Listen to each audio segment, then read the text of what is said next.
Manchester United actually beat Brentford today. I know, it's crazy. And we actually scored goals, right? sound nuts. Yeah, it's your boy Oski from Stretford Trends. And I'm live from NYC. And we are here to talk about a major miracle. Manchester United fans are already screaming Ten Hag out. I was ready to break the TV, and if I would have seen that man, if they didn't sack that man at halftime, it would have been an issue. Honestly, it would have been done. But let's really cover what in depth happened, right? 5 major things that we should take from this game in general. Personally, I don't want to get our hopes up, but we should stick to the positivity today because we actually won a game. You know what I mean? I know. It's like a major situation. I'm starting off with major situation alert. So let's start off with number 1.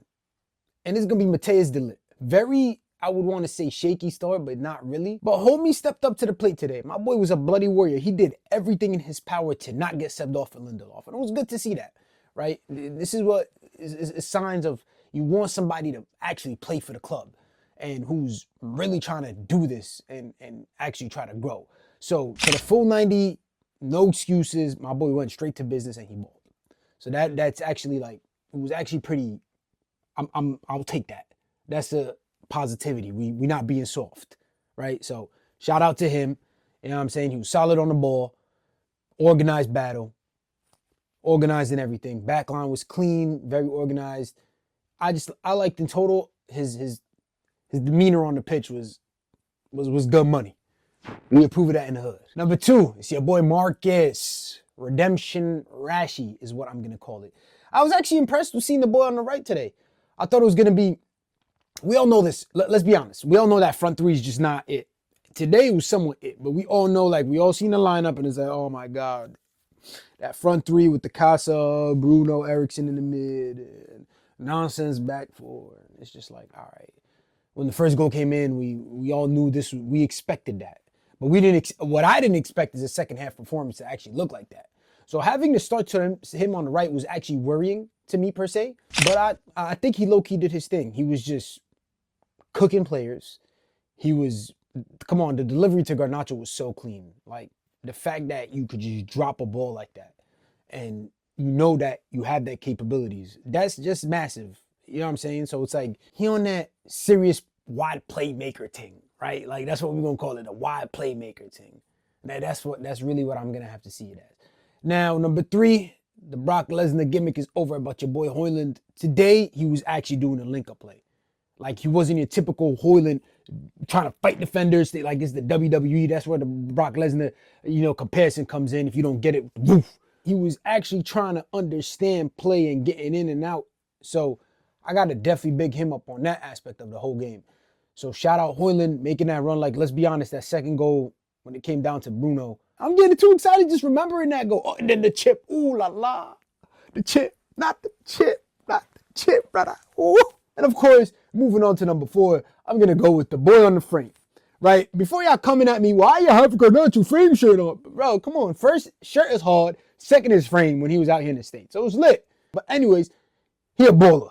And y'all gonna always hate, and he's only 20 years old. For a 20-year-old, I think he's doing all right. There's a lot on his game that he needs to work. I know we all could see him as an impact sub, but there's a reason why he's getting a start. And we could have saw that in the first half. He gets into good spaces. Obviously, if he worked on his finishing or maybe IQ game, we're gonna see a whole different player. But like, he's constantly trying to cross pressure and constantly trying to be direct and being an issue. He's like that Nunes, like that little fly. You know what I mean? When you got like mosquitoes left in the room and you trying to kill them and it's how the hell this boy fly away? It's one of those, like, that's him. I think he overall game today, the second half performance was clean. First half, I wanted to shoot him in the head because there was, I would say there were the smarter decisions for him to have done. But we're going to take that. He scored a goal. We won the game. We move.